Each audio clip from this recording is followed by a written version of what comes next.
Hello. So our next speaker is Marco Castelluccio. He's a self-described hackeneer, which is a hacker and an engineer. He is also an engineering manager at Mozilla, where he is leading the CI and quality tools, PDFs, and translation teams. Today, he'll be talking to us about how Mozilla is using machine learning and large language models to develop an experimental tool to make code review experience more pleasant and easy for developers. He would also be talking about the architecture and the iterative development process of the tool and the future plans for this tool. Welcome, Marco. Thank you for the introduction. Thanks. So I will skip the introduction since I missed your name. Danica did it for me. So the slides are not visible. Where is the... I forgot to, of course.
Perfect. Sorry. So, yes, I'm Marco Castelluccio.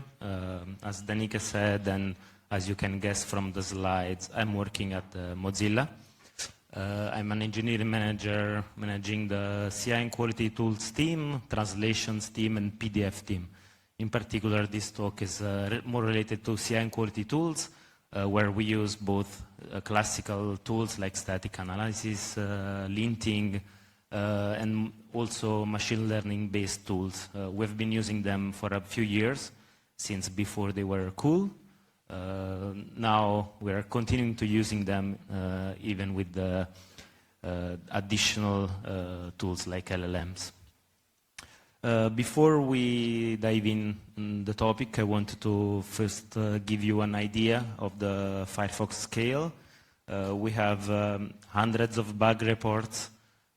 Actually, they are not all defects. We use bug reports for everything like tasks or enhancements, feature requests. So 2 million bug reports are not actually 2 million defects. But still, we celebrate when we arrive at these kinds of numbers. We release every 4 weeks with thousands of changes. We had 12 major releases in 2024. Firefox is one of the biggest and most complex software. We recently celebrated its 28th birthday in November. And Netscape was open sourced 27 years ago, but was started even before then. So there's a lot of legacy and tech debt. We have 950,000 commits made by 10,000 contributors with 32 million lines of code, 46,000 commits only last year with 1,100 unique contributors. Every year this number keeps increasing, which is nice. And we use lots of languages, starting from C++, JavaScript, and Rust is taking more and more space over time. So the idea we had was not to automate reviews. It was not even to make reviews faster. It was to try to identify more issues and improve code quality through code review by supporting developers. We don't want to automate the code review process. We want to support developers in this process. This was a collaboration between us, Ubisoft, and two universities, Queen's School of Computing and the University of Montreal. We all worked together in an open source project. We didn't have access to the Ubisoft game source code, but they could work together with us in the open source project, and we're working on a paper to show the results. So let's dive in. First of all, a trip down prompt engineering lane. So we started with a simple prompt. We just asked LLM, please find issues in the patch. And we showed the patch to the LLM. Of course, this generated lots of weird comments, comments that usually developers don't really want to see. So we added human examples. And initially, they were comments that we identified as good by default. Then later on, we tried to use code similarity to find comments that were made previously by humans on code that is similar to the patch. Then we had to fight against the urge of the LLMs to be nice. As you might have noticed, they always want you to be happy. So we saw comments like, this is a good addition to the code. Of course, reviewers don't really care about this kind of comments. So we had to explicitly say, please don't add praising comments. Then we had to ask it to focus. It was commenting on everything. So sometimes it was generating comments that were related to things that the patch was already doing. So it was suggesting to do things that the patch was doing. So we had to ask it to focus on addition only on added lines. Then we had to add more and more and more and more filters. For example, there were many comments focusing on making sure that something exists. But of course, if a developer is writing a patch, they are using functions that exist. They will not use things that do not exist in the source code. So these kind of comments are kind of useless. This already gave us some initial interesting results, but we needed to do a bit more. And we had to try to elicit reasoning from the LLM. So we initially, before asking to review the patch, we asked the LLM to summarize the patch so they could understand what the changes were, and then review based on the summary. Then we noticed it was still confused about usage of variables, for example, if it couldn't see where the variable was defined. In case of patches that, for example, they're changing function, and the variable definition is way earlier, and you cannot see it unless you go back to the initial part of the function. So basically, we gave a tool to the LLM to be able to see more context around the changes if it wanted to see more context. Then we also gave it a tool to search code using our Firefox tool, which is a code search tool for Firefox source code. So we gave it the ability, if it wanted to see functions that were being used in the patch, we gave it the ability to search for those functions and see their implementation in the source code. This was particularly useful for Ubisoft, for example, because the LLMs are already trained on Firefox source code, while for Ubisoft, their code is closed source, so they really needed ways for the LLM to see what the Prince of Persia functions were doing. We also added bad examples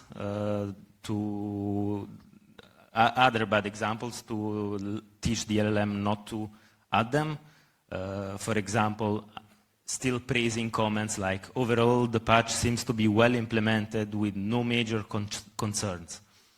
And again, here, just like the human comments, initially we used predefined examples that we identified by ourselves. And then later on, we started using data from the field. I will talk about that later. So it seems linear. It actually wasn't this linear. It went more like, okay, go back, go forward, go back, and refine until we got something that we were more or less happy with. And we were satisfied enough to offer it to a set of developers. So what it looks like. This is an example before we deployed the tool. So there was already a review comment. The LLM didn't have access to it. And it generated a comment which was saying more or less the same thing in other words. So it was very promising. And you can see the interface here. The developers had the ability to approve comments, mark them as invalid, or mark them as trivial. The UI changed a little later, but I will show you an example later on.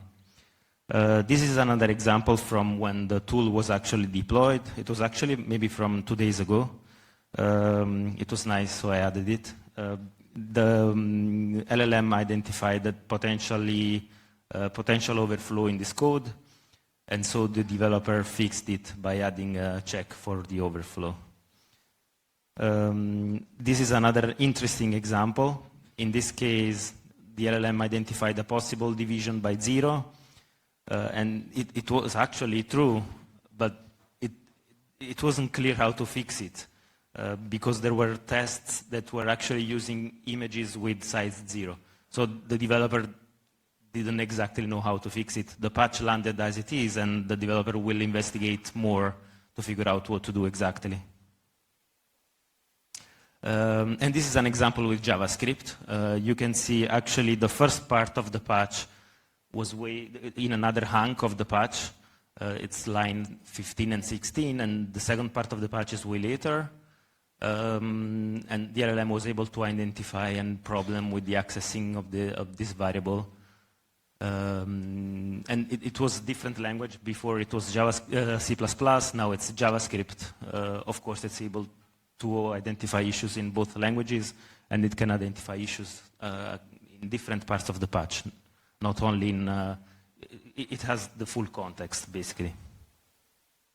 And this is a UI when users reject comments. So when they approve, it looks like this.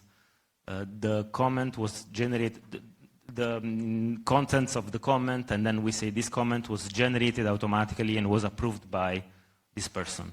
Or if they edit the comment, as I will show later, it will say it was generated automatically and was edited by. We want to make sure that developers that receive these kinds of comments know that they were generated automatically. This is the interface. This is actually from Ubisoft side.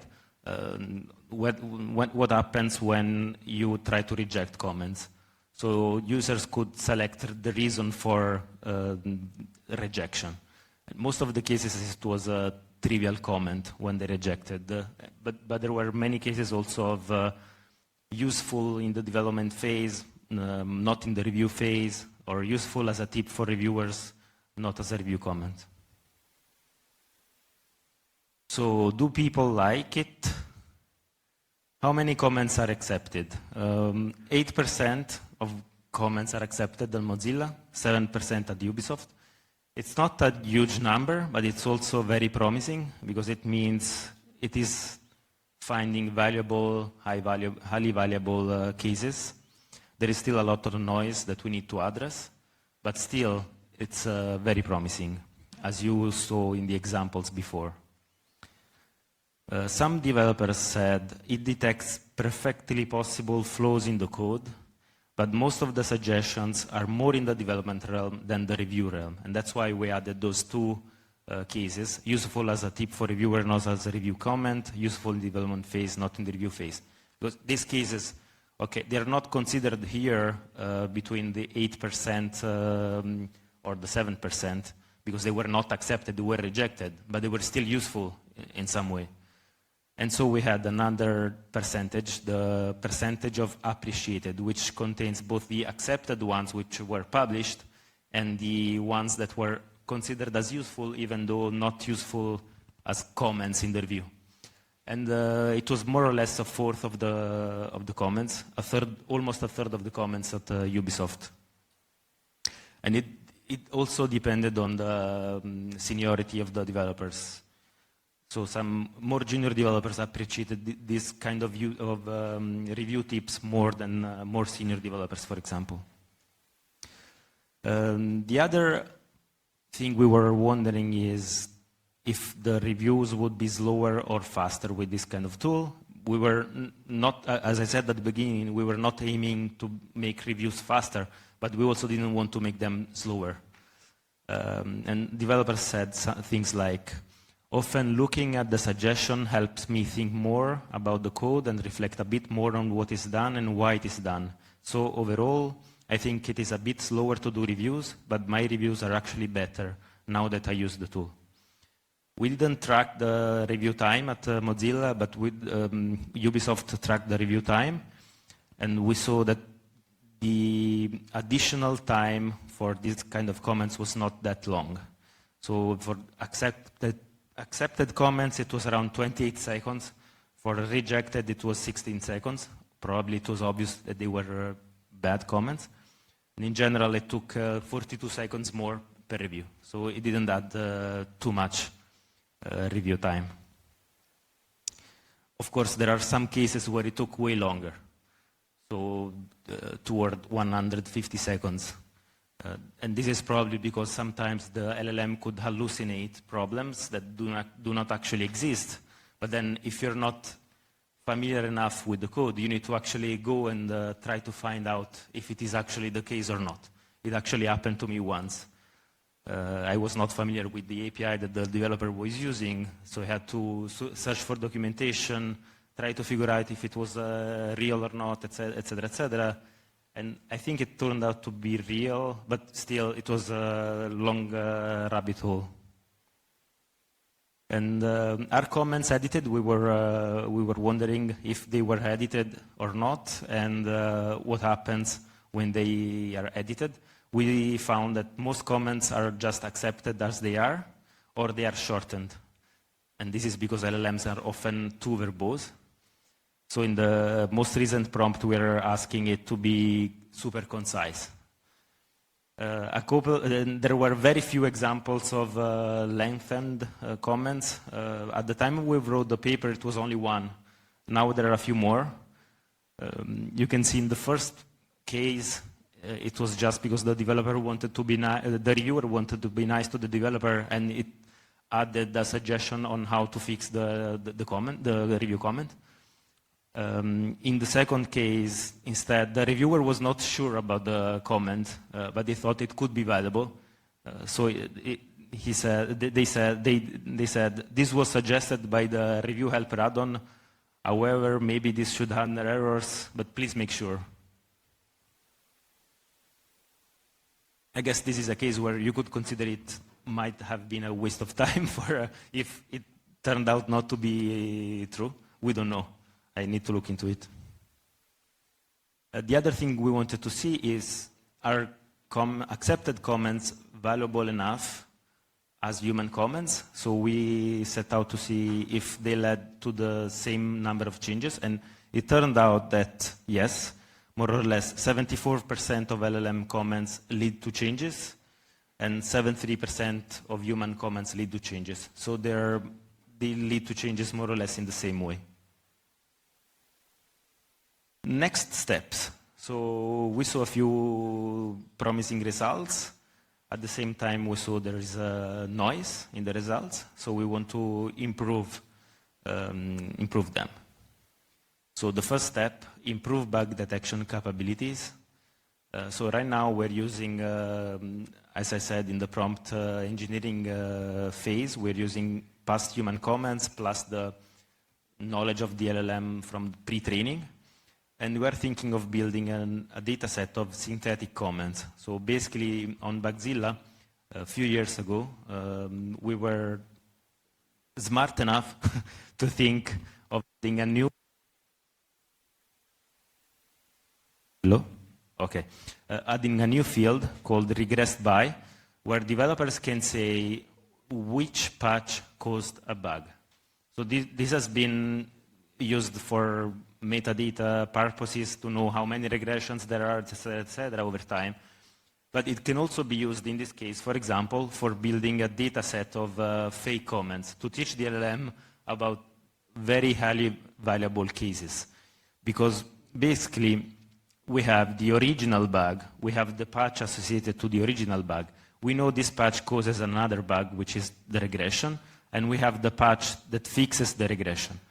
So by giving to the LLM the original patch, where the bug was not caught by the reviewer, and the fixed patch, which fixes the regression caused by the original patch, we can generate fake comments that would have prevented these regressions. Of course, it's not always possible, because sometimes the regression might be due to external reasons. It would have been possible to find it by a reviewer, but there are many cases where it is possible. And these are extremely highly valuable because they were missed during the review by humans. And this is to improve the acceptance rate, but we also want to reduce the rejection rate due to noise, because the LLM is still, even though we added a lot of filtering, etc., to remove praise comments and stuff like that, it's still making some of them.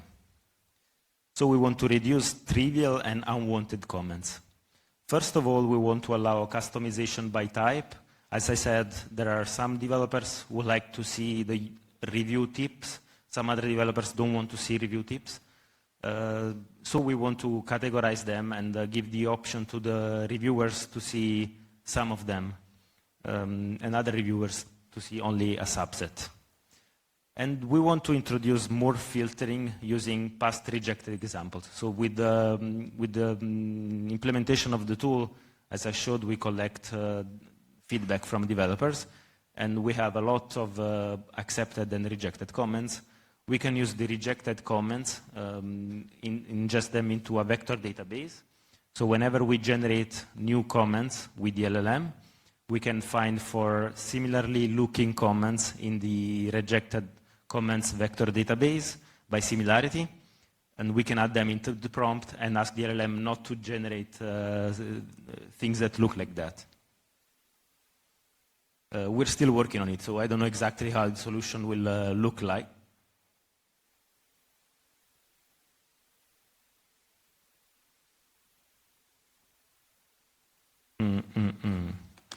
I don't know exactly how the solution... Oh, okay. How the solution...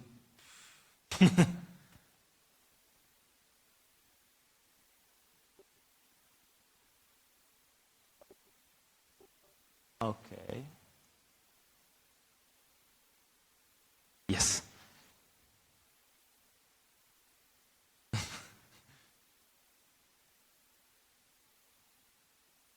I think it's probably this, maybe. Let's try to remove it.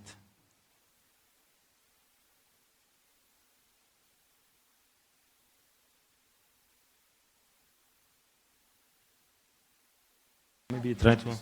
Yeah.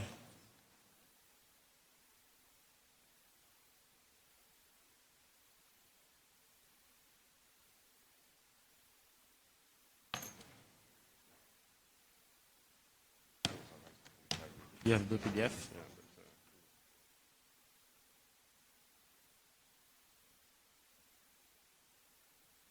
Oh, it's working. Sorry about that.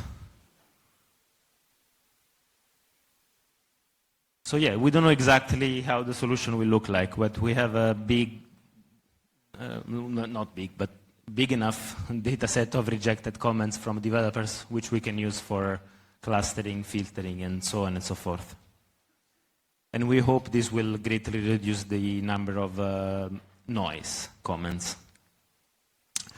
The other thing we want to do is auto-fixing comments, a bit like the developer did to help, the reviewer did to help the reviewer. This is an example. Here on the left, there is a comment by a reviewer. Of course, we only want to do this in simple cases because probably the LLM won't be able to address very complex cases, at least for now.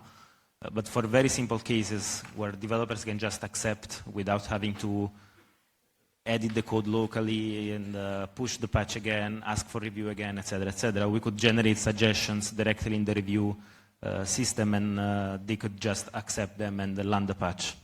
So there's an example here where the reviewer said variables is actually required, pointed to some documentation, and but can be an empty dict. And so the LLM just added variables attribute with an empty dict. We also want to, there are also many developers who said, this is very useful, but I would like to have it while I'm working on the patch and not after I submit the patch for review.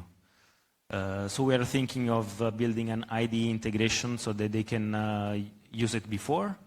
So these kind of issues, especially the tips, for example, useful in development phase, they can actually use them and avoid wasting the time of the reviewers. In this case, we could actually speed up the review. We wouldn't see it because the initial review by the LLM would happen before submission, but it would still be a win overall.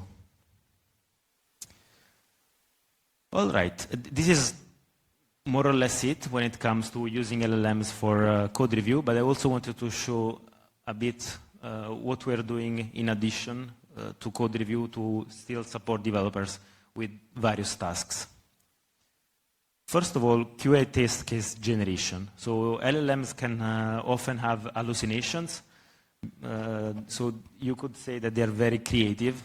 So we thought maybe we could use them for test case generation, where you need a lot of creativity to break the software. So we are giving to the LLM the role of an expert quality assurance engineer. We are giving examples of test cases. We specify the feature that the LLM should test with the details of the feature, the scope of the testing, and so on and so forth. And then we ask it to generate test cases. And we tested it on 1, 2, 3, 4, 5, 6, 7, 8 Firefox features, which were both UI features and more back-end features. It went very well in general. It generated 54 cases, so 27% of the test cases were novel, so the QA thought of them. 101 already existed, so 50%, so which means they were good, but already existed.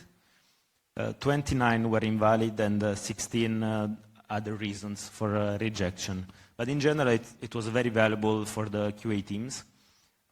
You can see in some cases where the feature is more obvious and there are less chances for corner cases, like reader view comfort, for example. There was only one novel case.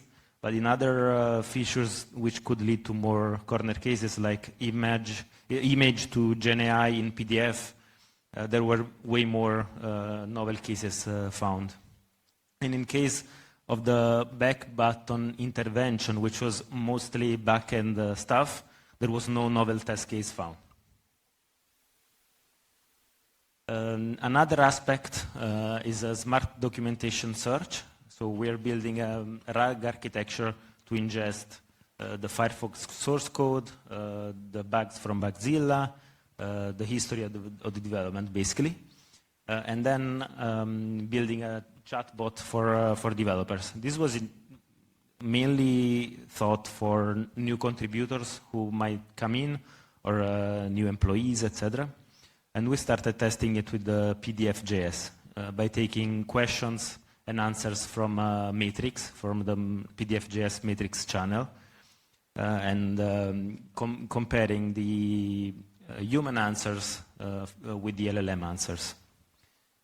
So we have an example here, which was good, where the person was asking how to download things in parallel, etc. The human answer it was not our answer. I guess it was somebody else from the channel just said, download it and use another viewer. While the LLM answer was that this is already handled automatically by the browser network stack. And we had a developer from the PDF team who helped evaluate the cases, and he preferred the LLM answer to the human answer. In the second case, instead, it was wrong. So it was a question related to offsets of the page, etc. The human answer was very short, but to the point. The LLM answer was wrong because it got the offsets wrong. But then we actually found that the problem was in the documentation because the documentation was wrong. There are many other cases where actually the LLM is wrong, but in this specific case, the documentation was wrong. Another interesting thing I think for us, but also for other open source projects, we have lots of commits, and it's very hard to identify what is important for end users or what is important for other developers, and so on and so forth. So we're experimenting with using an LLM to ingest the commit history from the software and identifying what is important for various reasons. So in this case, we're starting with the user release nodes. So we're asking the LLM to focus on user-facing changes. But in the future, we're also planning to do the same for web developers. So we could identify commits which are changing APIs in a way that end developers care about. And same for identifying new valuable contributions from new contributors, for example. Another aspect which is very, very important for Mozilla, it's web compat issue detection. So we have many issues due to differences between browsers. In some cases, due to websites which only test in one browser compared to the other. And so there are many cases where the websites might be working well in Chrome, for example, but not in Firefox. This is an example here where you can see the graphs on the Chrome side, and in Firefox the content is almost empty, basically. And we're using a multi-model model to identify potential issues. We're still starting this project now, but it's already showing some promising results. Of course, there are lots of difficulties in this problem. It's not just a matter of comparing screenshots, because you might have differences just by, for example, different advertisement when you reload the page, or if you have a carousel, for example, if you take a screenshot now, it's not going to be the same in 2 seconds because the carousel will move. So you need to identify things that are actually important versus things that are just part of the website normally. We also want to expand auto-fixing, what I talked about before regarding comments. We want to expand it to additional cases. For example, when we get crashes from users, we can identify potential causes for the crash and suggest a potential fix. The other thing we would like to try is analyze build failure logs for a given patch to try to determine and resolve the build failure. And both of these, in theory, could have a feedback cycle so that we can, for example, in the build case, we can build, get the error log, try to fix it through the LLM. If it still fails, give it the new error log, and so on and so forth. Just try it a few times until the issue is fixed. And this gets us to the end. If you're interested in experimenting with our stuff, any of the things that I mentioned, and see where it could go on Firefox, or if you want to extend support for these kind of tools to other review systems, right now we only support our review system plus the Ubisoft one, which is maybe only used by Ubisoft, and ours at this point is maybe only used by us, or other projects. If you want to adopt our tools in your project, come talk to us in either later or in our dev room tomorrow, Mozilla dev room. Thank you.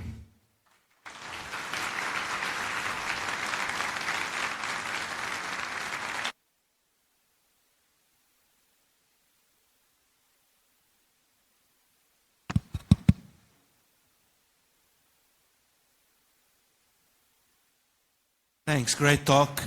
Maybe I missed it, but is Mozilla hosting the LLM or are you using an external service? We're using an external service. We're actually running multiple LLMs at the same time to compare results across models, both in size and type. Have you thought about hosting it yourselves? Yes. We haven't done it yet, but the plan would be actually to use an open source model, fine-tune it with the data that we are collecting so that we can host it ourselves and it can be an open source model.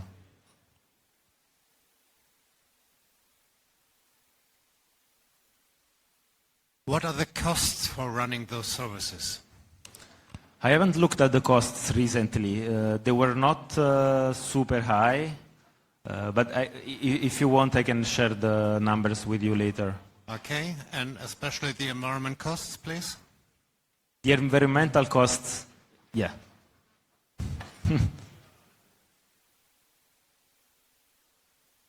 Thanks for this great talk.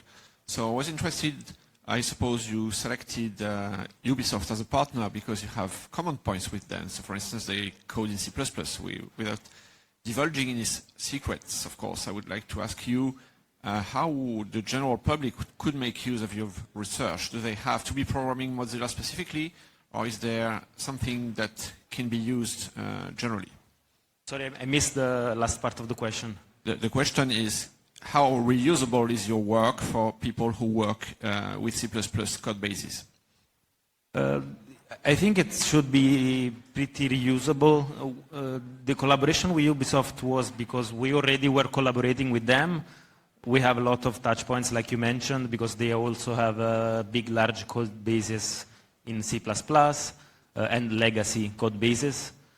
And the collaboration was both because we had similar problems, but also because we wanted to try to make the tool generic enough so that it could be applied also by other projects.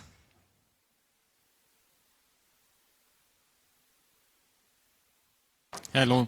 When generating the prompt of, the steps of generating the context and creating all the prompt, is there any limitation you faced, like the size of the pull request, for example? Like when you had like multiple issues, right, correlated with that patch, how would you decide which context you would inject or not, and what was the limitation there? When we started, we had way more limitations because of the content of the context size. So we kept over time increasing and increasing the limitation on the. So we have a limitation on the patch size. If it is too large, we don't review it.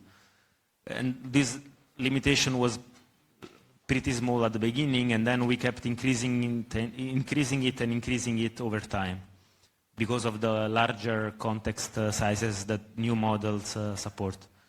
It's certainly important, especially as we build more and more tools. Right now we have only 2 tools, which is the asking for more context around the changed lines and searching for code.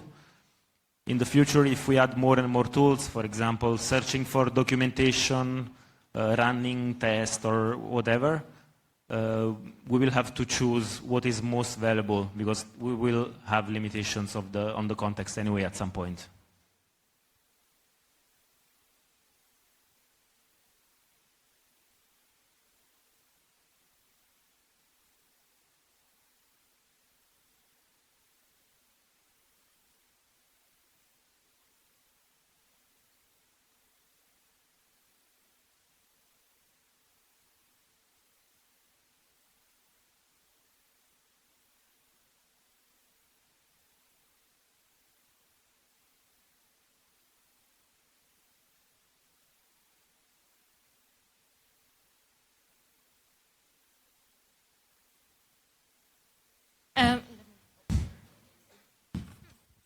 I was surprised by the little or the low acceptance rate of those comments. My assumption would have been it would be a lot higher. I was wondering if the AI is kind of forced to comment on every PR, or is it free to just say, I got nothing on this one, I don't have to add a comment? Just curious about that. Can you repeat, sorry? Does the AI have to comment on every PR? Or can it say, I have nothing to add to this PR? And does that maybe contribute to the low acceptance rate? So in general, even in cases where there are some issues, it will still generate some trivial comments. So that's why we're working on reducing that. But yes, what you say is true. The LLM has an urge to say something all the time. So in some cases, it will generate, when it finds something, it still generates something that is not so interesting, but many of them are interesting. But when it doesn't find anything, it still really wants to say something, and so it will fall back to its behavior. Even if we say, please don't say this, please don't say that, it will still fall back to its behavior of saying something. And yes, so there are still many of these cases, and we're working on reducing them.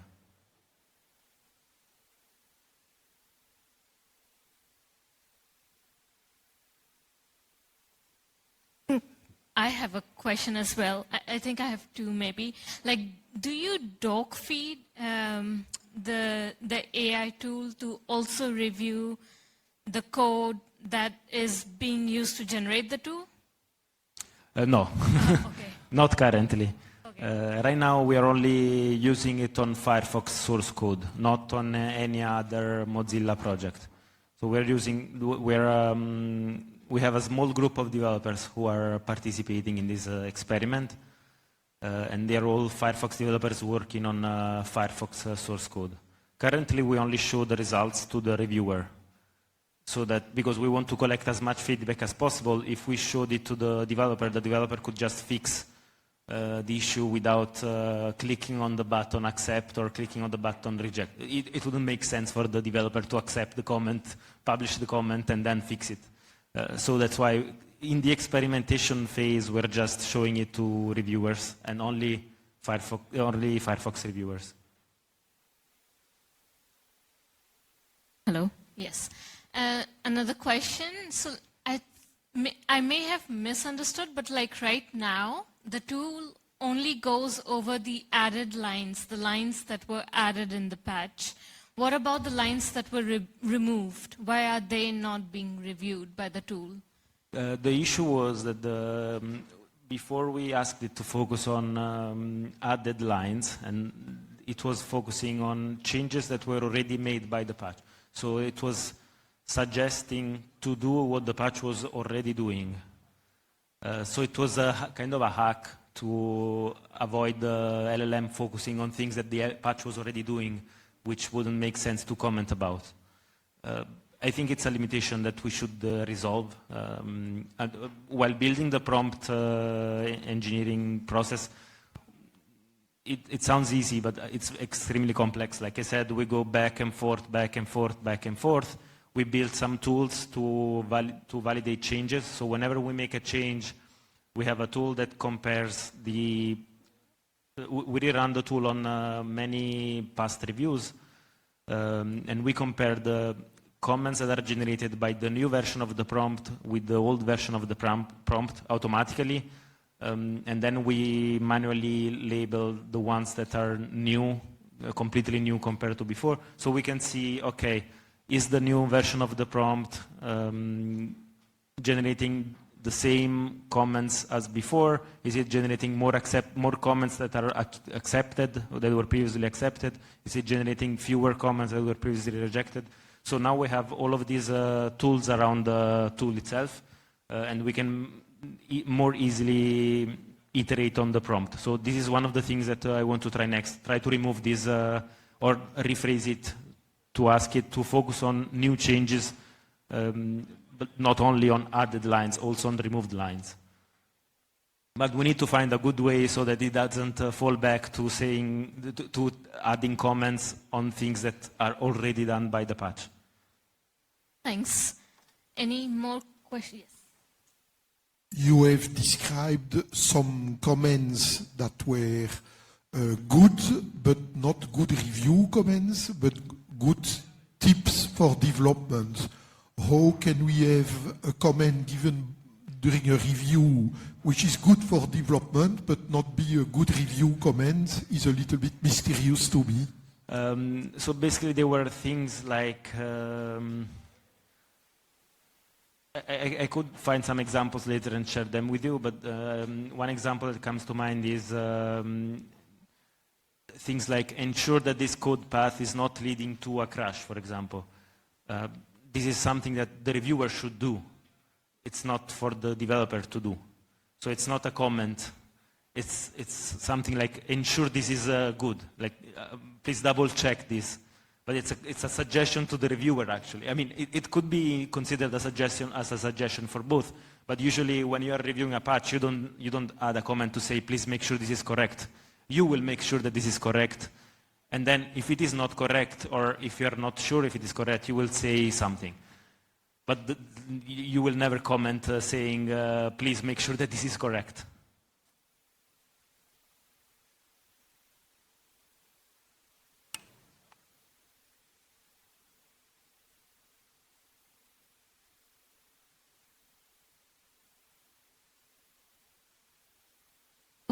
Yes. Okay. Hi. I wonder, does your system support iterative development and review? Is the LLM comment only done once per review? And will it have context on previous comments it did? At the moment, it's one review and that's it. We are thinking of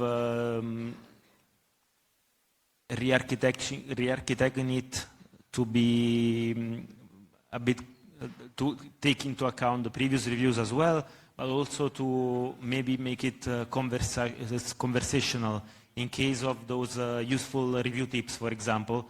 If the LLM says, please make sure that this is correct, you could ask, why are you saying that? And you could ask, why are you saying that? Or can you look this function? Can you look up this function for me? You could interact with the comment itself to dig deeper. The other thing that comes to mind when I say this is we're also planning to, right now we generate the comment and that's it, like you saw before. We're planning to also generate reasoning behind the comment. So there's two reasons why we're doing that. One is so that the LLM maybe will realize by itself that a comment is wrong by generating the reasoning behind it. And the other reason is if we generate both the comment and the reasoning, the developer doesn't have to spend as much time validating it because it will see the reasoning and it will be easier to see if there is something wrong in the reasoning flow.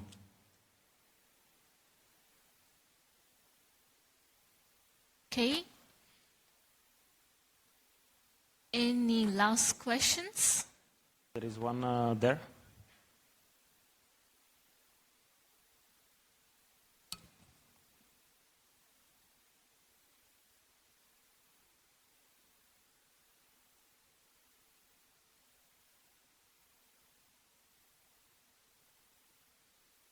Yeah, awesome talk.